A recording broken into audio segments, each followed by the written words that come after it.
परम प्रेममय श्री श्री ठाकुर परमाराध्या जगज्जननी श्री श्री बड़मा परम पूज्यपाद जुगाचार्य श्री श्री बड़दा आजिर पूज्यपाद श्री श्री आचार्य देवों श्री चरण कमल अनंत कोटि प्रणाम निवेदन करुछि। सभी गुरु परिवार श्री चरण में अनंत कोटि प्रणाम निवेदन करुछि।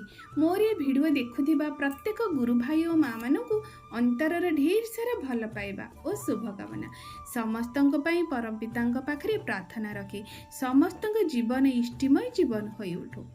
सबुदिन परी आज यही शुभ दिन में पुणी एक सुंदर बाणी आलोचना करवा।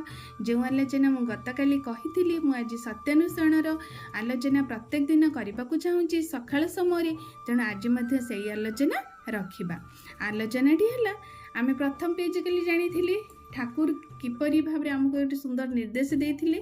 आज आउ गोटे तार आउ गोटे पेज रे अच्छी पुणी ठाकुर कहते भक्त मैंने पचारि ठाकुर आम भारतर अवनति आम भारत तो एक देवभूमि थिला, भारत तो एक पुण्यभूमि, भारत तो साधु सन्थ महामुनि माने जन्म नेउथिले, हेले भारत रे आज समय अवनति कहीं है से ठाकुर कौन उत्तर देइचंदी से पेज रे लिखा जाइछि। ठाकुर कहती भारतर अवनति बा डिजेनेरेशन सही समय ही आरंभ होइछि, जो समय भारतवासी पाखरे अमृत भगवान असीम हो उठिचंती। ऋषि को बाद दे ऋषिवाद उपासना हो आरंभ होइछि। भारत जदि भविष्यत कल्याण को आवाहन करने को चाहो तेबे संप्रदायगत विरोध भूली जगतर पूर्व पूर्व गुरुमान प्रति श्रद्धा संपन्न हो आउ तुमर मृत और जीवंत गुरु बा भगवान को प्रति आसक्त हो बा अटैच्ड हो एवं सही मानक ही स्वीकार कर जो माने तांको भल पाती, कारण पूर्ववर्ती को अधिकार करी ही परवर्ती आविर्भाव। ये कथाटी कि सुंदर कथा जितेबाला ठाकुर को भक्त मैंने पचारे आम भारतर अवनति कहीं से ठाकुर देखते कि सुंदर उत्तर देइचंदी ना भारतर अवनति से दिन आरंभ है जो समय भारतवासी पाखरे अमृत भगवान अमृत माने जी वर्तमान अच्छी आम पाखरे असीम हो सी आम पाखर असीम से पाखरे नाहंती।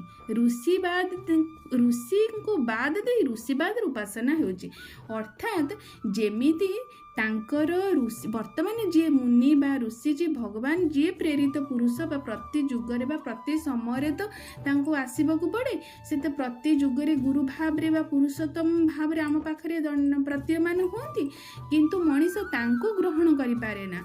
किंतु सी जो विधि विधान बा पुराण शास्त्र पूर्व पूर्व जहाँ सब दि जाइए ताकू आम हिसाब रे आमे पालन करूँ, आम हिसाब रे आमे ताकू बुझू, आम हिसाब रे ताकू आम जीवन रे पकाऊ। से दिन ठू आउ मनीषर अवनति होइछि, अर्थात मु जहाँ कही मते मनीष विश्वास करूनी, मु जहाँ लेखाटा लिखी से लेखाटा केमिति से बुझिबो, मते विश्वास करनी से लेखाटा तो ता हिसाब रे बुझिबो। जेमती गोटिए कथा बुझिबा तो अनेक आम जेमती गोटे सुंदर उदाहरण देबा जेमिति कि भागवत रे रही जेस्ताने जहा मिलई आहारे भल मंद नहीं जेस्ताने जहा मिलई। आमे सेटा कौन बुझिलु भागवत रे सेटा लिखा जाइछि, किंतु आमे बुझिलु आहार रे किछि विचार भाव करबनी जेउठी जहा मिलिबो ताहा ग्रहण करिदब, एटा आमे बुझिलु, किंतु तार अर्थ सेया नुही। आहार रे भल मंद नाही से कमाटा सेटा उठी जाइछि, आहारे भल मंद नाही जेस्ताने जहा मिलबो, जेउठारे जहा मिलिले से मध्यरु आमको भल को ग्रहण करने को पड़िबो, मंद किंतु नाही। आमे किंतु सेटा को बुझिले आम हिसाब रे आम प्रवृत्ति ये खाइबा पई इच्छा अच्छी एठी किछि मिलुनी बा एठी किछि खाइबार बहुत किछि मते किछि लोभवशत किछि खाद्य मो शरीरटा आवश्यक हो बा अनावश्यक हो मते मिलिगला मु ताको आ किछि बाछ विचार कलिनी ए भावन मु मन को बुझैली भागवत तो लिखा है आहार तो भल मंद नहीं जहाँ जो जहाँ मिलिबो खाइदेबा आमे सेटा खाइदेले जहाँ फल सेटा कौन मु मो भावना बुझ किंतु ता तो सेटा सब लिखा सेटा केतबेले बुझिथांदी जेतबेले से जी लिखिथिले तांको जदि मु विश्वास करिथांदी बा तांको जानिथांदी सी जहाँ कहिथांदे मु सेटा जानिथांदी। ठीक सही परि ठाकुर कहले जेउ दिन उठू मनीष ऋषि को बाद दे देला तांकर बाद को निज हिसाब रे मानि चलला से दिन तो भारत अवनति होइछि।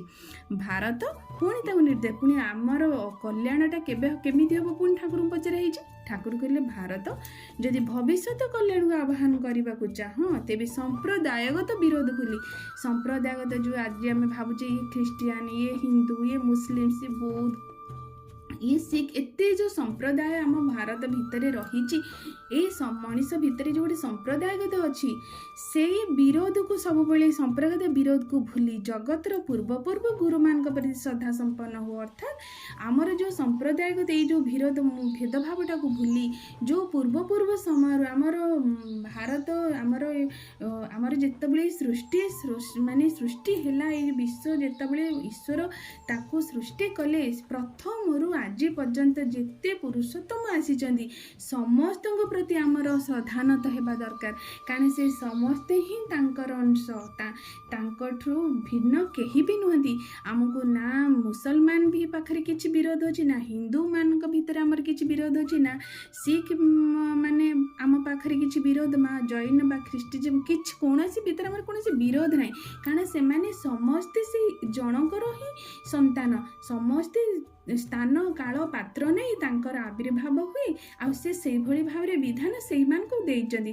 ତା ମାନେ ନୁହେଁ ଯେ ସିଏ ଆମଠୁ ଖରାପ। ଯେମିତି ଗୋଟେ ପରିବାରରେ ଆମେ ଦେଖିବା, ଯେମିତି ଗୋଟେ ପରିବାରରେ 2-3 ଜଣ ଗୋଟିଏ ବାପାଙ୍କର ସନ୍ତାନ ଥାଆନ୍ତି, ଜଣେ ସନ୍ତାନଙ୍କର ପେଟ ଖରାପ ଅଛି କିନ୍ତୁ ସିଏ କୌଣସି ଛଣାଛୁଣି ଖାଦ୍ୟ ଖାଇପାରିବେନି, ଜଣେ ପିଲାଙ୍କର ପେଟ ଥଣ୍ଡା ଅଛି, ସିଏ ମାନେ ତାଙ୍କୁ ପେଟ ଥଣ୍ଡା ଅଛି, ତାଙ୍କୁ କିଛି ଗରମ ଖାଦ୍ୟ ଖାଇବା ଦରକାର, ତାଙ୍କ ଶରୀର ଅନୁଯାୟୀ ବା ତାଙ୍କର ପରିବେଶ ଅନୁଯାୟୀ ତାଙ୍କୁ ଦିଆଯାଏ। ଠିକ୍ ସୃଷ୍ଟିଟା ସେଇଭଳି ଭାବରେ ହେଇଛି। ଖାଦ୍ୟ ପେୟ ଚାଲିଚଳନ ବିଧି ବିଧାନ ଆମର ପରିବେଶକୁ ନେଇକି ଈଶ୍ୱର ଦିଅନ୍ତି, କିନ୍ତୁ ସେଇଟା ଆମର ବିରୋଧ ନୁହେଁ। ଆମେ ସମସ୍ତଙ୍କ ପ୍ରତି ଶ୍ରଦ୍ଧା ସମ୍ପନ୍ନ ହେବା, ସମସ୍ତଙ୍କୁ ଭଲ ପାଇବା, ଆଉ ଆମେ ତାଙ୍କ ପ୍ରତି ଆସକ୍ତ ବା ଆଉ କ'ଣ କରିବା ନା ତାଙ୍କୁ ଭଲ ପାଇବା। ଆଉ ଯିଏ ବର୍ତ୍ତମାନର ଅଛନ୍ତି ମାନେ ମୃତ ବା ଜୀବନ୍ତ ଗୁରୁ, ଅର୍ଥାତ୍ ଯିଏ ବର୍ତ୍ତମାନ ତୁମ ପାଖରେ ଅଛନ୍ତି ତାଙ୍କୁ ଆମେ ମୃତ ଯେ ଆମ ପାଖରେ ପ୍ରତୀୟମାନ ଅଛନ୍ତି ତାଙ୍କୁ ଆମେ ଗ୍ରହଣ କରିବା ଗୁରୁ ଭାବେ, ଆଉ ତାଙ୍କ ପ୍ରତି ଆଟାଚ୍ ହେବା, ତାଙ୍କ ସହିତ ଆମେ ମିଶିବା, ତାଙ୍କୁ ହିଁ ଜୀବନରେ ଗ୍ରହଣ କରିବା। ସେଇମାନଙ୍କୁ ସ୍ୱୀକାର କର ଆଉ ଭଲ ପାଅ, ଆଉ ତାଙ୍କୁ ଆମେ ଗ୍ରହଣ କରିବା ଆଉ ତାଙ୍କୁ ଭଲ ପାଇବା। ସେଇ ଭଲ ପାଇବା ଭିତର ଦେଇ ଆମମାନଙ୍କର ମଙ୍ଗଳ ହେବ। ଆଉ ଏଇଟା ଯଦି କ୍ରମାନ୍ୱୟରେ ଚାଲିବ ତାହେଲେ ଆମର ପୂର୍ବ ଭାରତ, ଆମର ଯେଉଁ ସୁନାର ଭାରତ, ଆମର ଯେଉଁ ଭାରତ ନେଇ ଆମେ ଗର୍ବ କରୁ ତାହା ପୁନର୍ବାର ଫେରି ଆସିବ। ତେଣୁ ଶ୍ରୀ ଶ୍ରୀ ଠାକୁରଙ୍କର ଆଉ ଗୋଟିଏ ପେଜ୍ରେ ସୁନ୍ଦର ବାଣୀ ଅଛି, ତାକୁ ଆମେ ନିଜ ଜୀବନ ଏଇଭଳି ଭାବରେ ବୁଝିବା, ଜାଣିବା, ନିଜ ଜୀବନକୁ ସରସ ସୁନ୍ଦର କରିପାରିବା। ସର୍ବଶେଷରେ ସମସ୍ତଙ୍କର ଏଇଭଳି ମଙ୍ଗଳ ପ୍ରାର୍ଥନା ପରମ ପିତାଙ୍କ ଶ୍ରୀଚରଣ ନିବେଦନ କରି ରଖୁଛି। ଜୟ ଗୁରୁ।